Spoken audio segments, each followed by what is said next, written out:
I didn't expect a party. Not at my age. Not anymore. I suppose there was a time when I did. Balloons tied to chairs, candles on a cake, maybe a few voices awkwardly singing out of tune. But that time passed quietly, like most things do when you're no longer the center of anyone's orbit. Still, a call would have been nice. A card. Even a short message, something like, "Thinking of you this week, Mom." I wasn't asking to be celebrated. I just didn't want to be forgotten. The silence came first. That kind of silence you can feel, like insulation wrapping around your ears. My children had a habit of going quiet in the days before things. Birthdays, holidays, family gatherings. When they were too busy planning something that didn't include me, their voices would vanish from my phone. I used to tell myself they were just busy, work, school, kids, life, all those grown-up distractions that push people apart, inch by inch. But deep down I knew. It was on a Wednesday when it happened. I was making tea chamomile, the only kind that didn't upset my stomach lately, when my phone buzzed beside the sugar jar. It was a message from my granddaughter, Ella. Her name lit up with a small blue notification bubble, and for a moment I smiled. Maybe she was reaching out. Maybe she remembered. But when I opened it, the smile fell away before it even formed. "Don't forget, Grandma isn't coming. She always makes things awkward." That's all it said. No context. No emojis. No laughter. Just words. I stared at it for a long time, trying to make sense of what I was looking at. I thought maybe she meant someone else's grandmother. Or maybe it was part of an inside joke I wasn't meant to understand. My thumb hovered over the screen, not yet reacting. Then slowly the message disappeared. Deleted. And then another. And another. Like someone scrambling to erase their footprints in the snow. That's when I realized it wasn't a message meant for me. She had sent it to the wrong group chat. Mine. And just like that, the truth slipped in through a back door I wasn't meant to see. They were planning something. A dinner, perhaps. A celebration. And I wasn't invited.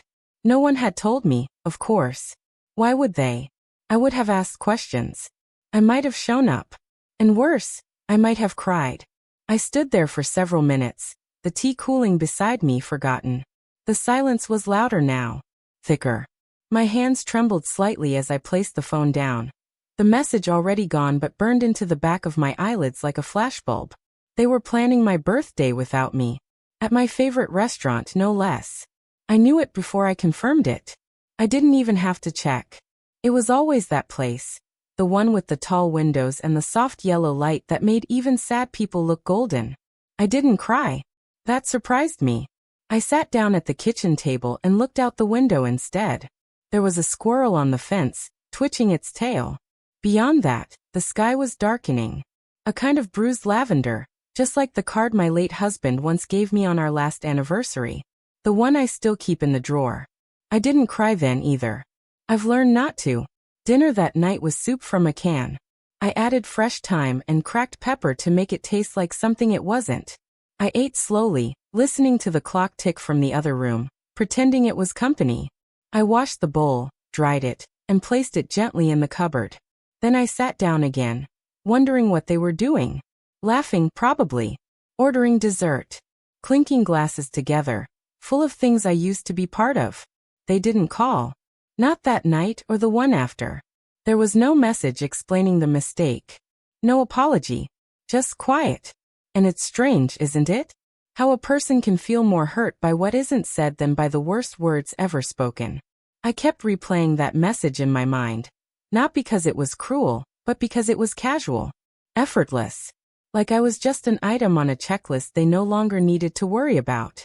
Don't forget, Grandma isn't coming. As if I had died. Or become a problem too exhausting to solve. That was the part that stayed with me. Not that I had been excluded. I'd been excluded before. But how easy it had been for them. How smooth. How natural. I started noticing other absences that week. The old voicemail on my birthday last year. The one I kept playing because it had a warmth I missed, had been deleted accidentally during an update. The photo of me and my grandson at his graduation, once framed in the hallway, had been quietly replaced with a newer picture of him and his fiancée. Even the necklace my daughter once gave me, the one she called "just like yours, Mom," had gone missing from my drawer, probably borrowed and forgotten. But this was different. This wasn't something lost or misplaced. This was deliberate. I moved through the house with quiet hands, folding laundry, watering plants, dusting picture frames. And the whole time, my mind was elsewhere, circling that moment again and again. Not just the message, but what came after. Or rather, what didn't. I kept waiting for someone to remember. To call and say, "We didn't mean to hurt you." To offer some excuse, no matter how weak. But there was only silence. It was during one of those silent dinners, I think it was Thursday, that I pulled out the old recipe box. Not because I wanted to cook, but because I wanted to remember. The card still smelled faintly of cinnamon and cloves, like autumn Sundays. My handwriting had changed over the years. Once smooth and looping, now shakier, more hesitant. I found a note tucked between two index cards, folded carefully. It was a letter I had written last year, but never mailed. A birthday letter, to myself. It said, "You are not a burden. You are not invisible. You are still here." I read it over and over, unsure if I believed the words. But I was glad I had written them. At least one person had remembered me that year, even if it was only me. That weekend, I went for a walk around the lake, a place I hadn't visited in months. I used to take my children there. They'd run ahead, chasing ducks and yelling too loudly. I'd carry snacks in my bag, band-aids, tissues, sunscreen, everything for everyone. Always prepared. Always needed. Now I walked slowly, deliberately. No rush. No one waiting on me. There was a bench near the far end, beneath a tree that smelled faintly of lilacs. I sat there for a long time, watching the water ripple. An elderly couple walked by, holding hands. A young woman jogged past, earbuds in, her ponytail bouncing. No one looked at me, and I didn't mind. For a moment, I felt weightless, like I didn't belong to anyone or anything. I was just existing. It should have been lonely, but instead, I felt something close to peace. Maybe this is what freedom feels like when it first arrives. Not loud or triumphant, but soft. Like a room you finally realize you don't have to stay in anymore. That night, I lit a candle in the kitchen, one of the fancy ones I'd been saving, and made myself a real dinner. Nothing elaborate. Roasted potatoes, green beans, a small piece of fish. I sat at the table and ate slowly. No phone. No noise. Just me. I wasn't celebrating. I was remembering how to be full without permission. And I think, in that moment, something small shifted inside me. Not anger. Not vengeance. Just a quiet resolve. A knowing. I couldn't make them see me again. I couldn't force love out of silence. But I could stop waiting. I could stop folding myself smaller in the hope of fitting back into a space that no longer existed. I washed my plate gently that night. Dried it with the soft towel. Placed it back in the cabinet. Then I opened my drawer and slipped the letter inside again. Right next to the hospital bracelet I still hadn't thrown away. The one from 3 years ago, when I collapsed in the garden and no one came to visit until the third day. When the nurse held my hand longer than my own daughter did. I don't know why I kept it. Maybe as proof. Maybe as memory. Either way, it stays in that drawer.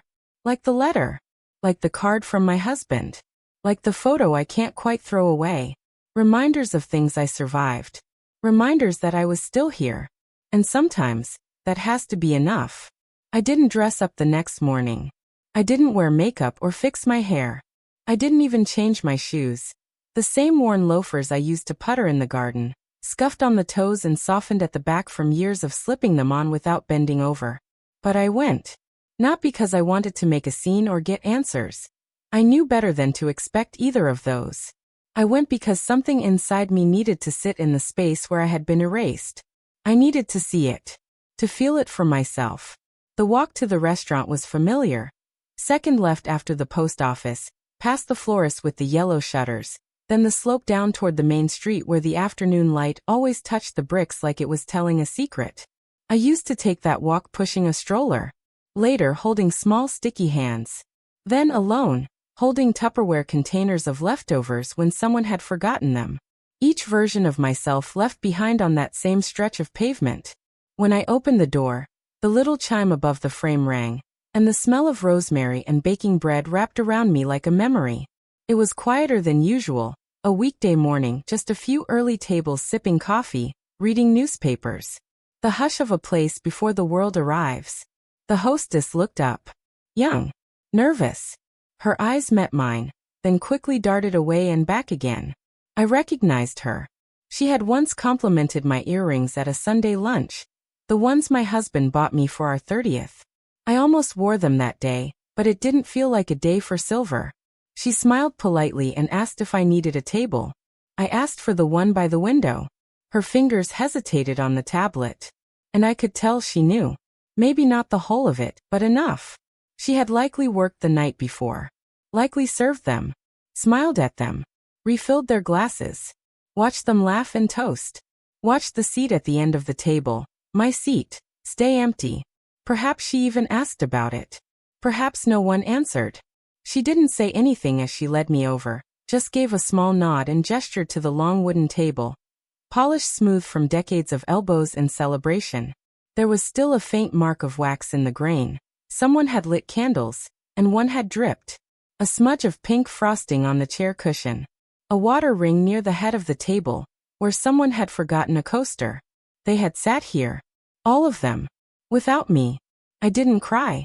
I simply lowered myself into the chair slowly, the way I always had, careful not to strain my knee. The same chair I used to sit in when they brought me cards scribbled with "World's Best Mom." The same seat I used to rise from to cut the cake or cradle a sleeping child or pass napkins down the line. I knew the groove in the table where a fork had once scratched too deep. I knew the slight wobble on the far left leg. This wasn't just a table. It was years of me. The waitress came by and smiled without saying much. She asked if I wanted a menu. I told her just tea. Chamomile. Nothing else. I placed my hands on the table. Palms down. Steady. I watched the light pour in through the window and land on my skin like forgiveness. Or maybe something else. Something older than that. It was while I was stirring the honey into my tea that I saw him, the owner. He was walking toward the back, carrying 2 plates, his apron still clean. He had always made a point to greet the regulars. That's who I had once been, a regular. Part of the rhythm of this place. He looked older. Thinner. The hair at his temples had gone white. But when his eyes caught mine, he stopped.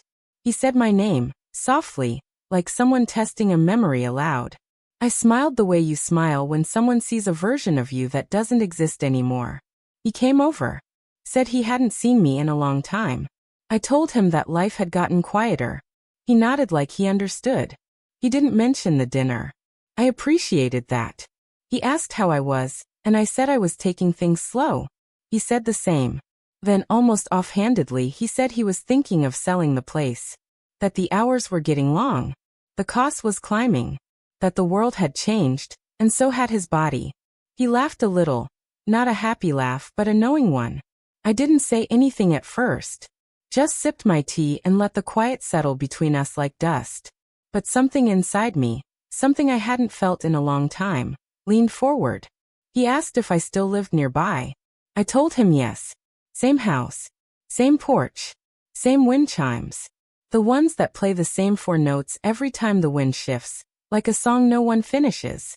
He said he always liked that street. Said the dogwood tree out front of my place was the prettiest in town. I told him it had lost a few limbs in the last storm. He said we all had. Then he asked, almost as an afterthought, if I knew anyone who might want to take over the restaurant. I didn't answer. Not because I didn't have one, but because something about the question filled the air with possibility, the kind that hums just beneath your skin, so soft it hurts. I sat there long after he walked away, watching the shadow of the sun move slowly across the table, listening to the hum of dishes in the kitchen, breathing in the scent of something baking, lemon and vanilla, maybe a tart, maybe a birthday dessert for someone who would be remembered. The idea settled in my chest like a pebble in a still lake. I didn't touch it. I just let it be. When I left the restaurant that day, the air outside felt different. Not warmer. Not cooler. Just wider. I walked slowly. Past the florist. Past the post office. I didn't rush. No one was waiting. And yet, I didn't feel alone. Not in the way I had before. Not in the way that claws at your ribs in the dark. This was something quieter. A shift. A turning. Back home. I went to the drawer where I keep the letter. The one I wrote to myself. I read it again. You are not a burden. You are not invisible. You are still here. And for the first time, I added something to it. You still matter. Even if only to yourself. I tucked it back into the drawer, next to the hospital bracelet and the birthday card, and the old photo of my children when they still needed me. And then I made a cup of tea.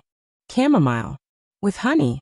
And I let the day be what it was. Not bitter, not sweet, just real. Sometimes, that's enough to begin again. Even if the beginning is quiet. Even if no one else hears it but you. I didn't tell anyone I bought it. It was mine now, and I didn't owe anyone an explanation. It's strange how quickly a place can start feeling like a person. Like something that quietly holds the shape of your grief. That restaurant. That long stretch of windows with the sun that used to pour through. The worn wood floors, the white tablecloths that were always slightly uneven. It had belonged to our family once. Now it belonged to me. Not as a gesture of power, but because I had nowhere else to go that still remembered my name. The day I signed the papers, I didn't dress up. I wore the same sweater I'd worn 2 days earlier, the one with the loosened cuffs. I had my reading glasses tucked in the neckline, and an old purse that creaked whenever I moved it. I didn't feel like a woman reclaiming her life. I felt like a woman who had run out of places to be forgotten. The man who sold it to me, the owner, Paul, was kind. Gentle in the way some older men become when life has humbled them past the point of showing off.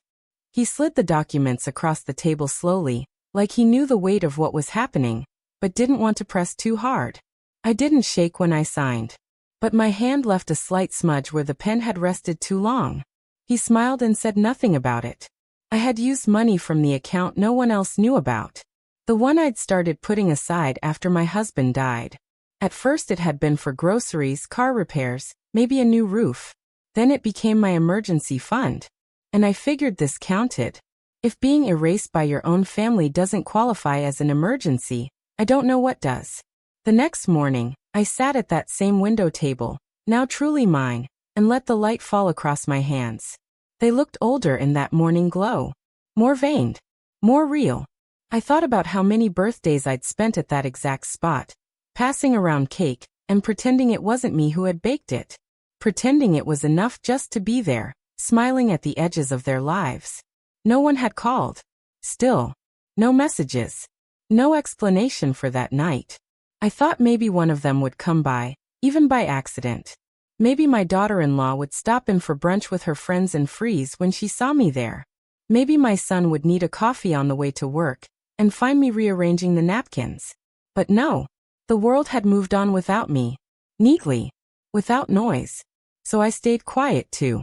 I started learning the rhythms of the place. Which servers were always early. Which ones forgot to tie their aprons right.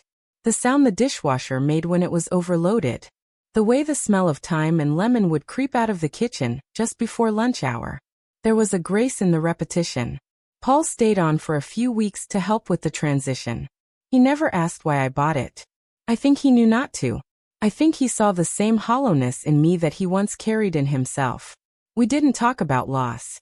But it sat between us in the silence, gentle and understood. I didn't change much. Not yet. I couldn't bring myself to paint the walls or change the menu. It felt like disturbing a memory I hadn't fully grieved. But I did add one thing. A drawer in the back office, one of the old file cabinets nobody really used. In it, I placed the hospital bracelet from last winter, the one they cut off my wrist before discharge. It still smelled faintly of antiseptic and the lemon hand lotion I'd brought in my purse.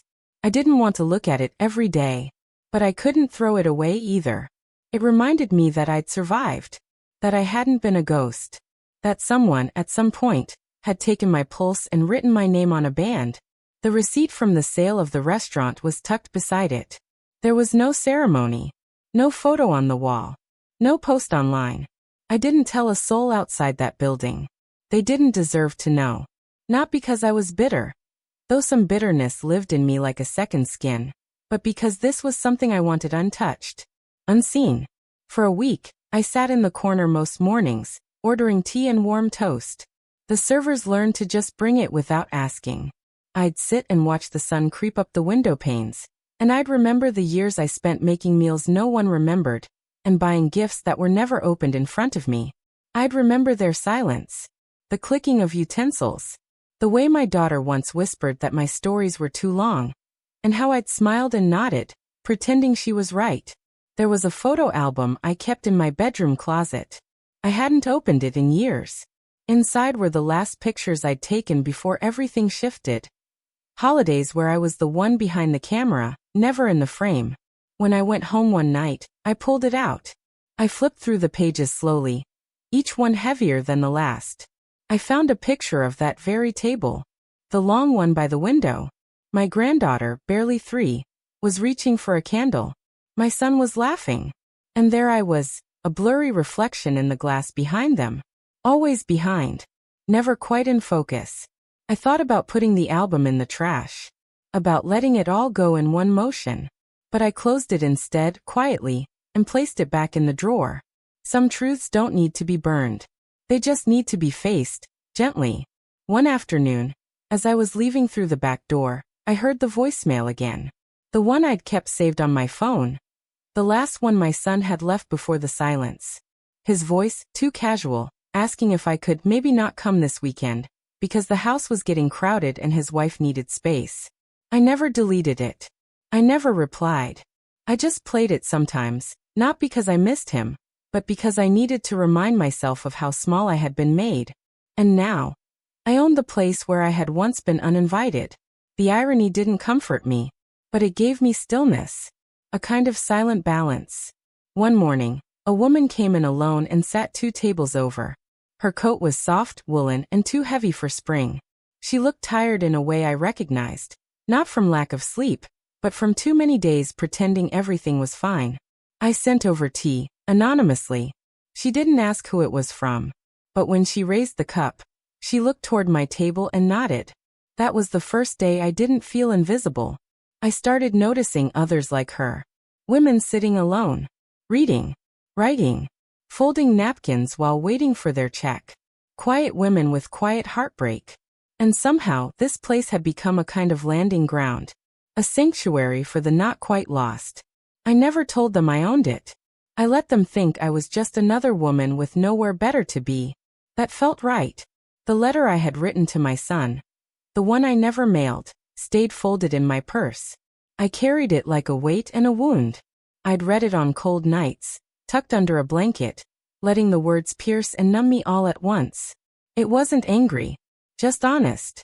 It said I missed being a mother, that I missed being seen. But I never sent it. I didn't need him to read it. I just needed to know that I had said it. In the end, the restaurant didn't fix anything. My family didn't come back. My phone didn't ring with apologies.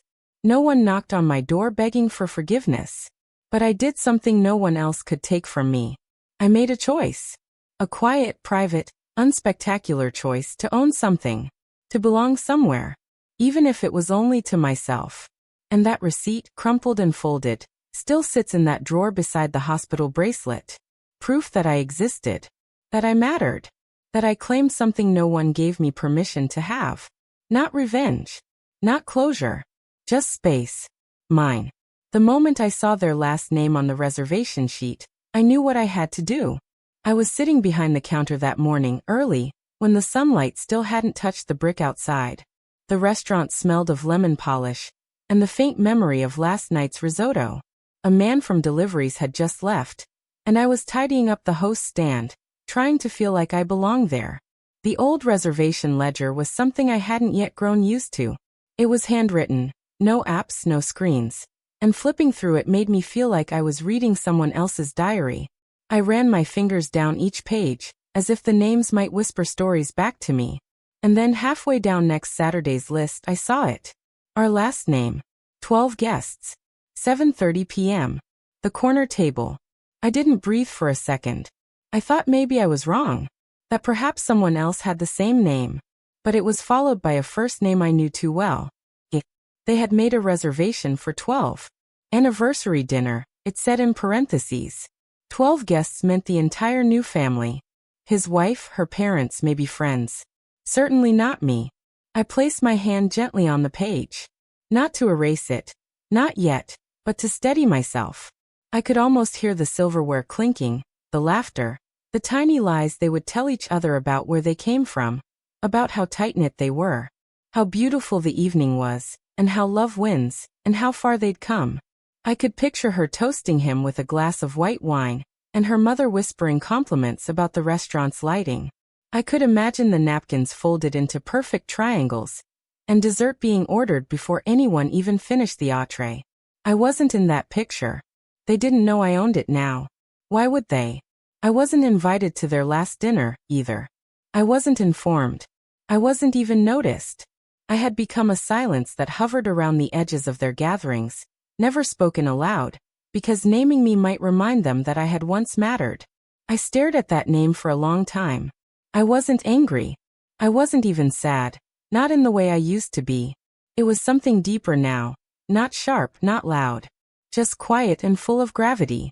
I thought about deleting the reservation, just crossing it out, but something about that felt childish, reactive.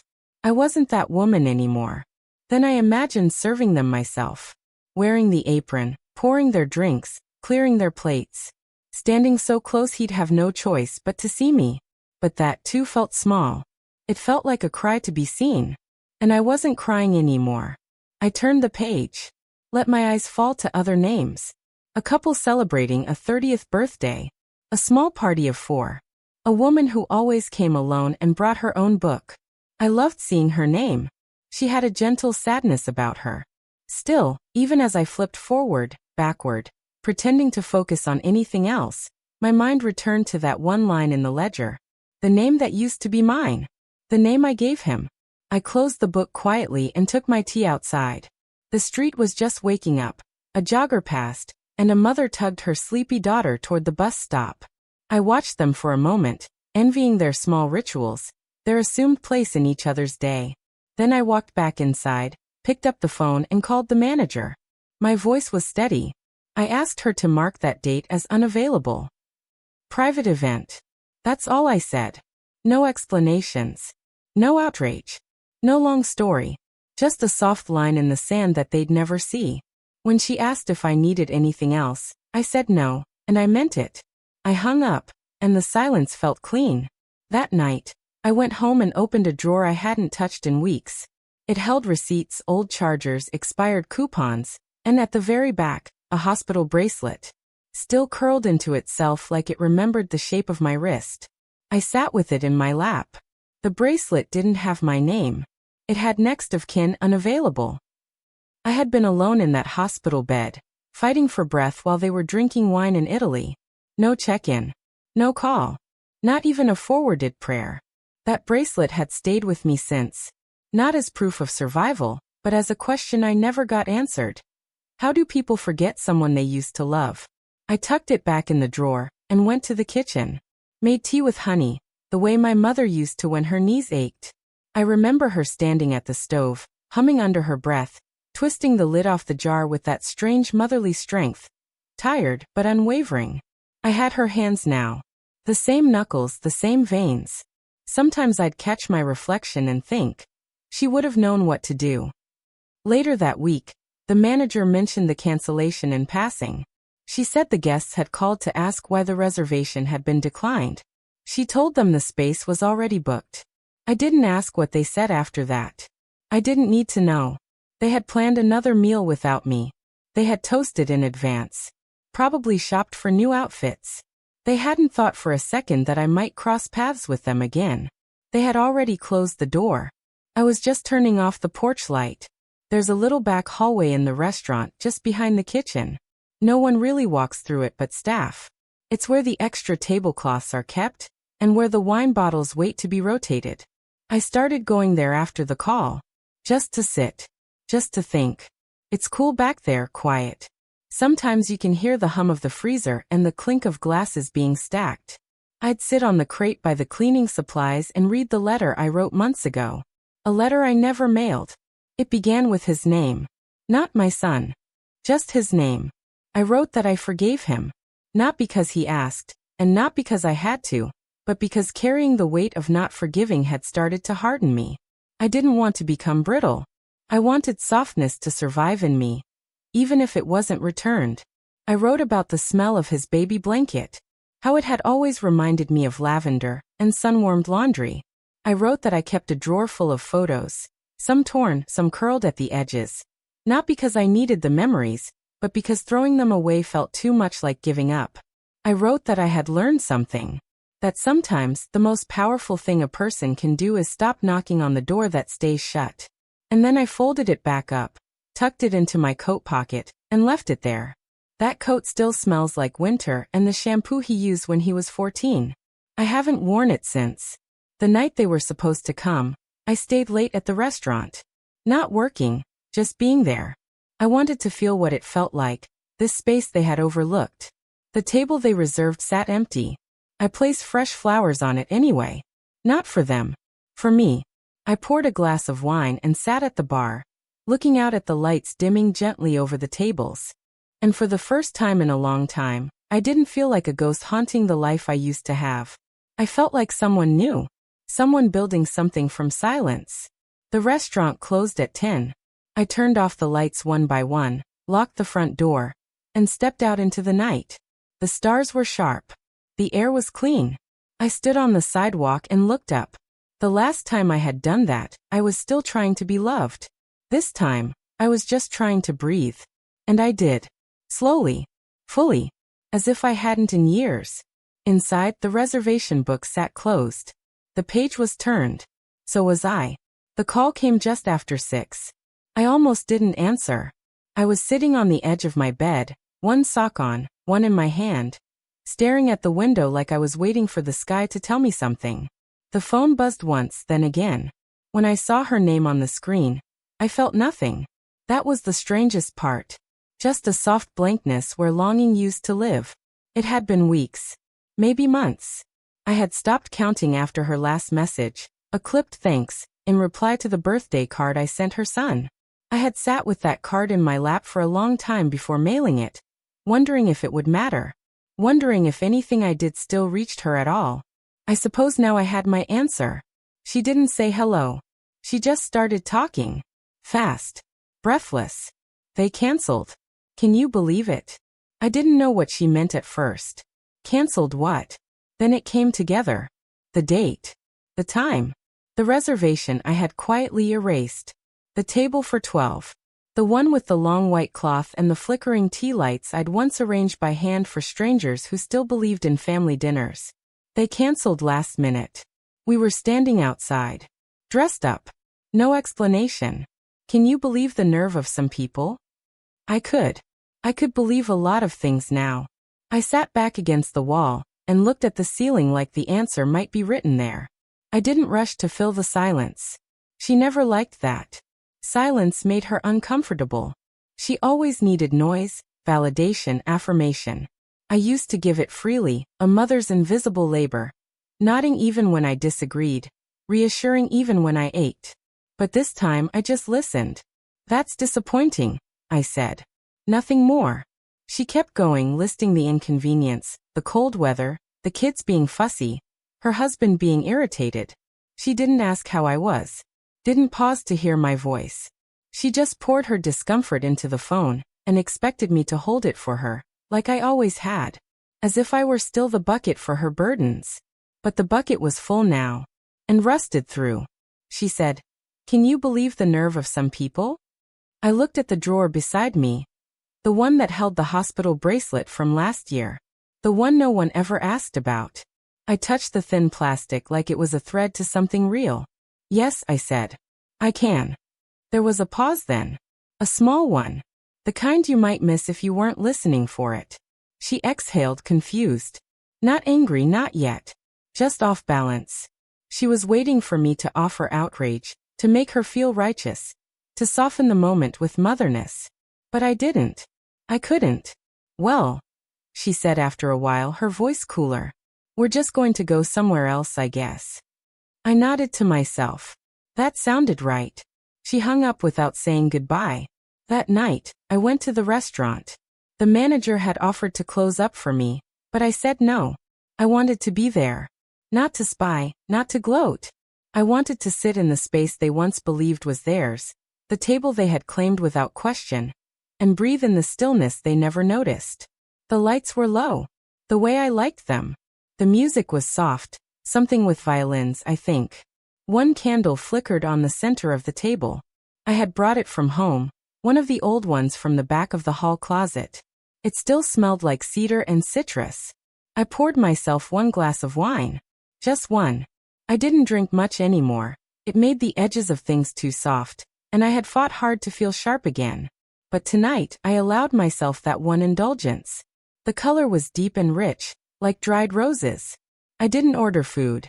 I wasn't hungry. Not for anything they used to serve. Instead, I brought a letter. One I had written months ago, but never mailed. It was addressed to my daughter. The ink had faded slightly where my fingers had held the page too long. There were creases along the fold lines, like the letter itself had aged with me. In it, I had tried to explain how it felt. Not to be unloved, that's not quite what this was, but to be unseen. To be useful, needed, tolerated, but never truly known.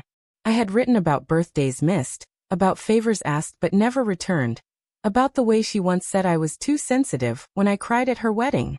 I had written about the house I left behind, how I had packed it in silence, room by room, like closing chapters in a book no one else had read.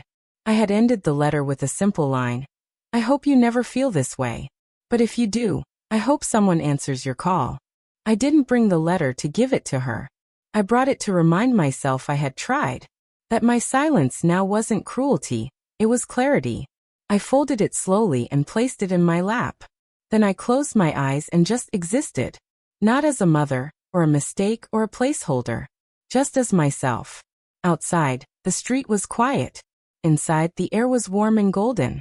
And for the first time in what felt like a lifetime, I felt full. Not of food. Not of wine.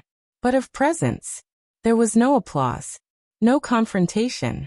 No satisfying reveal where they found out I had owned the restaurant all along. No message from my daughter the next day, asking why I sounded distant. Nothing like that. And that was the point. The absence spoke louder than I ever could. My silence wasn't a wound anymore. It was a boundary. A line drawn in the softest sand, and yet they could not cross it. I sat there until the candle burned low. The wax dripped into a tiny pool on the tablecloth, and I watched it like it was telling me a story. A story of endings, of cooling fire, of things that once flickered but no longer burned. I thought of the coat I had left in the car. The one that still smelled faintly of him. My late husband, his cologne, his warmth.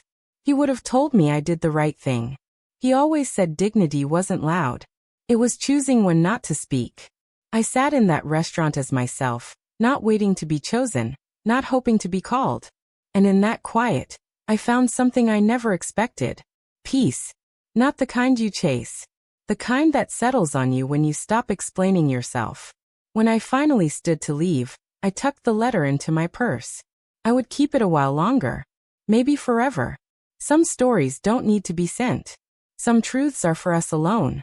And that night, I walked into the cool evening air not as someone left behind, but as someone who had left, gently, purposefully, and whole. I checked their social media that night. Not because I cared where they were. Not really. But because something inside me needed to know if they had smiled without me. There was nothing. No photos. No group picture in front of the glowing restaurant sign. No wide grins captured over a dessert plate. No wine glasses raised. Nothing.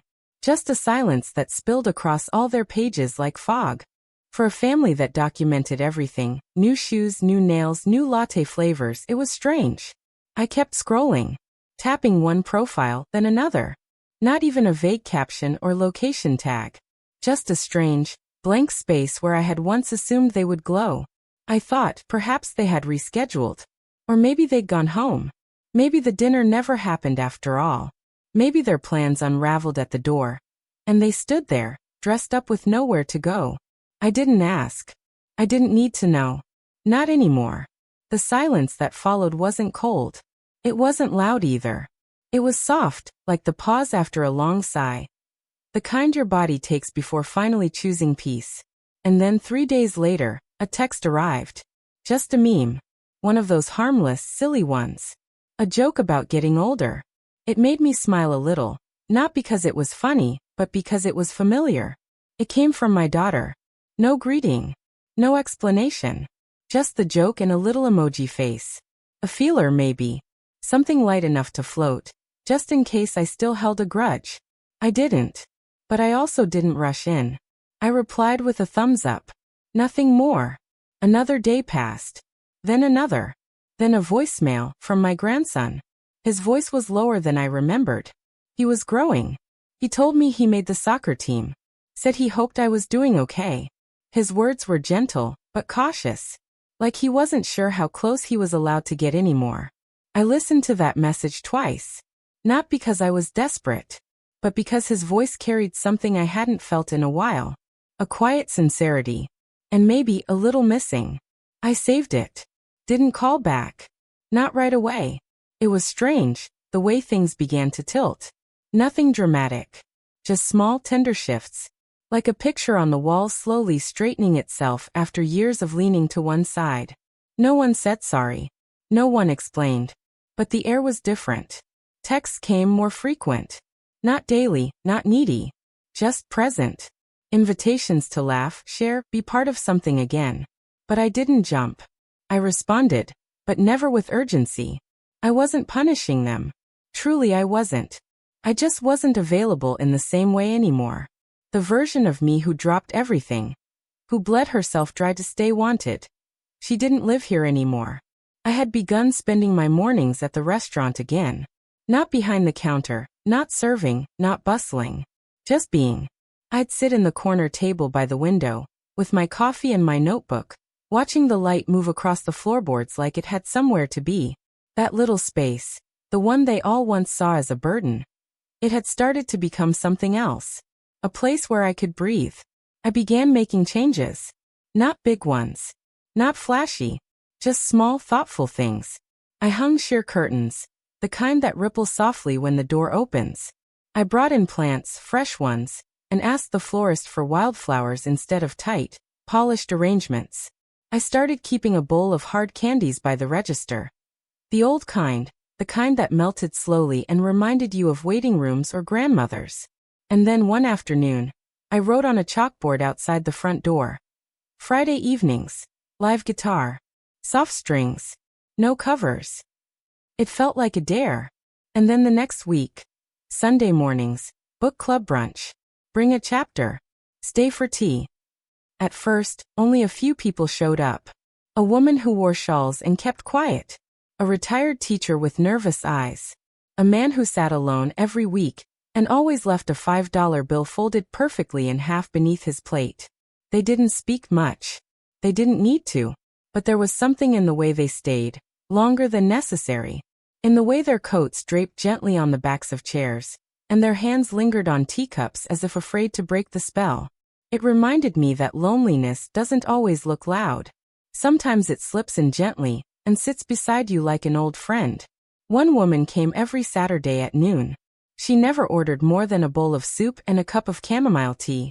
She brought her own spoon. Said it belonged to her mother. Said food tasted better with it. I never asked more. But once as she was leaving she turned and said, "It's warm here." That was all. And it was everything. I started keeping a drawer behind the counter with things no one else would care about. A few letters I wrote but never mailed. A photo album with pages that stuck.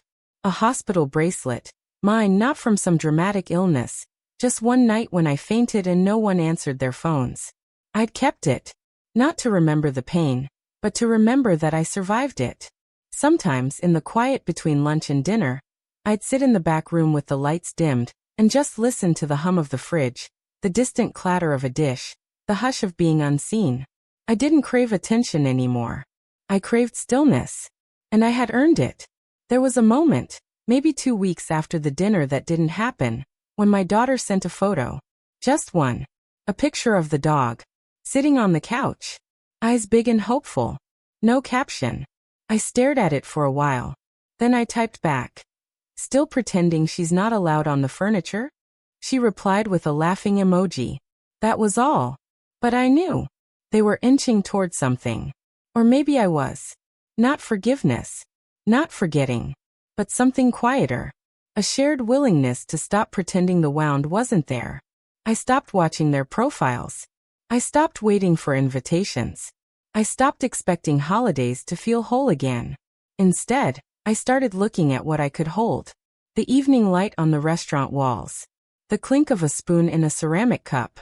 The sound of an older woman reading aloud in a voice that trembled but never broke. I started recognizing faces. Regulars.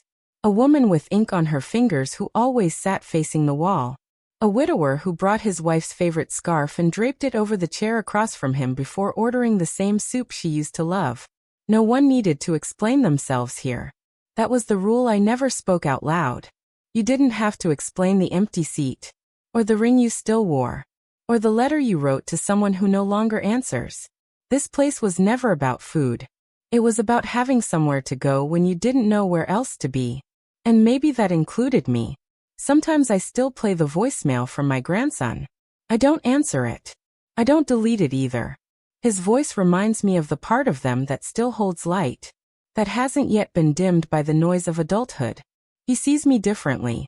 Or maybe, he sees me more clearly. Maybe children feel the truth before it's edited. When I look around the restaurant now, I don't see a failed business. I don't see the absence of my family. I see a room full of people who were told, quietly and repeatedly, that they were too much, or not enough. And I see them exhale. I see them unwrap sandwiches slowly, sip their tea like it's the first warm thing they've had in days, smile when someone remembers their name. I see myself in them. The woman with the quiet spoon. The man with the scarf. The teacher who brings poems no one else reads. They are my people now. Not by blood, but by echo. And that kind of belonging, it doesn't demand anything. It just makes room. So when the next message came, a casual mention of maybe visiting the restaurant sometime, if I was around, I didn't answer right away. I waited. Let it sit. And then after a full hour I replied, Fridays are nice. We have music now. Nothing loud. Just soft strings. No guilt. No invitation to explain the past. Just space. And maybe that's the best I can offer them now. Not forgiveness in full. Not forgetting. But a seat, if they ever want it. And a candle that flickers. Not because someone else lit it, but because I did. For myself. For this place. For all the dinners that didn't happen, and the ones that quietly, beautifully still might. It was a quiet Sunday, the kind that slips by without ever raising its voice. The sky was pale and indecisive. The street outside hummed with the soft shuffle of people moving from one small thing to the next. Errands, brunches, obligations they didn't question. I was already at the restaurant, seated at the table by the window, the one they used to love. I hadn't planned it that way. I wasn't there waiting. I was just there. A woman alone, enjoying her soup, letting sunlight fall on the back of her hand like a small kindness. I had come early, not for the food, but for the quiet. That hour before the place filled up, when I could watch the silverware catch the light, and the curtains breathe with the doors opening and closing. There was a peace in knowing the rhythm of the space again. In remembering how the chairs tilted slightly on that old floorboard. How the smell of rosemary always lingered longer than it should. It was mine again, not just in deed, but in spirit. No longer haunted. Just inhabited. I didn't hear the bell over the door. I only noticed because the hostess hesitated. She'd been mid-laugh, recounting a customer's story to the barista. And then she stilled, eyes cutting toward the entrance like a reflex. I turned slowly, spoon still in hand. And there they were. All of them. My daughter. Her husband. My son. His wife. The grandkids. Coats still clinging to their arms, the cold still on their cheeks. I recognized the shuffle of their feet, the way they held the door for one another, the subtle choreography of people who still thought they were a unit. It was my daughter who saw me first. Her smile faltered before it could land. Just for a second, like a photo taken mid-blink. Then it returned, soft and cautious. I held her gaze. I didn't smile. I didn't look away. I just let the silence do its work. The hostess looked at me then, unsure. She knew, of course. They all did. Staff had whispered their names enough times over the past year. to wear a soft groove into the memory of this place. I gave the smallest nod. Let them stay. They were seated near the back. Not the best table, not the worst. Just a place. They didn't walk past me. They didn't come over. They settled into their chairs like strangers, speaking in low tones. I couldn't hear the words, but I could hear the weight of them, the way the syllables dragged behind the teeth. I turned back to my meal. I didn't rush. I wasn't there to perform. I tasted my soup again, mushroom and barley, and remembered how my mother used to make it with more salt. She would always say salt made people talk more at the table. I'd never checked if that was true, but I liked the idea. The waitress came by with my check. I paid in cash. A quiet habit I'd returned to, not out of necessity, but ritual. There's something grounding about counting out bills, touching things that have passed through other hands. I folded the receipt and tucked it into my bag. But before I left, I placed an envelope on their table. I didn't say a word. I didn't wait to see their faces. I just placed it gently on the worn wood beside the salt shaker, like someone leaving a memory behind. My daughter looked up as I passed. Her eyes didn't plead. They didn't apologize. But they watched me fully. And I let her. Outside, the afternoon had softened. That milky winter light that makes everything feel like a memory. I didn't put my coat on right away. I let the chill touch my skin. I walked slowly toward the car, not looking back, not needing to. Inside that envelope was a photo, one I had found in the drawer I never quite managed to empty. It was us years ago, in that same restaurant. Laughing, messy plates, too many hands reaching for one breadbasket. My husband was still alive in that photo. My son still had acne. My daughter still had that haircut she thought was so grown up. And I was there in the center, mid-laugh, holding a fork like it was a wand. Behind the photo, I had written just 10 words. This table still has my name on it. But it's open to kindness. That was all. No scolding. No invitation. Just a statement of truth. I didn't know what they would do with it. I didn't care really. Maybe they'd leave it on the table. Maybe they'd tuck it away. Maybe they'd crumple it up, or keep it hidden in a drawer until their own silence grew too loud. But for once, I wasn't waiting for the echo. I wasn't sitting by the door hoping for footsteps. I wasn't checking my phone for messages that never came. I had released the part of me that needed to be wanted. Not because I didn't love them, but because I finally remembered how to love myself more than their approval. It's strange, this kind of power. It doesn't roar. It hums. It doesn't slam doors. It just stops holding them open. In the following weeks, they didn't reach out. No long calls. No apologies. No sudden reversals. But one evening, a book club guest mentioned my daughter had been by, just as a customer. Ordered a salad. Ate quietly. Left a generous tip.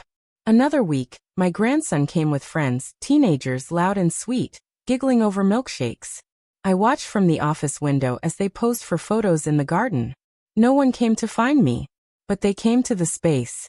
And that was enough. I kept going back to that table by the window. Not every day. Just when the light felt right. When I had something to think through. Or nothing at all. Sometimes I'd bring a book and never open it. Sometimes I'd order just tea and listen to the jazz we now played on Sundays. A gentle, aching trumpet that never quite said what it meant. I added a new event to the schedule. A once-a-month gathering for anyone feeling a little invisible. No sign-ups. No pressure. Just a long table, some soft bread, good soup, and quiet music. The first time, only 3 women showed up.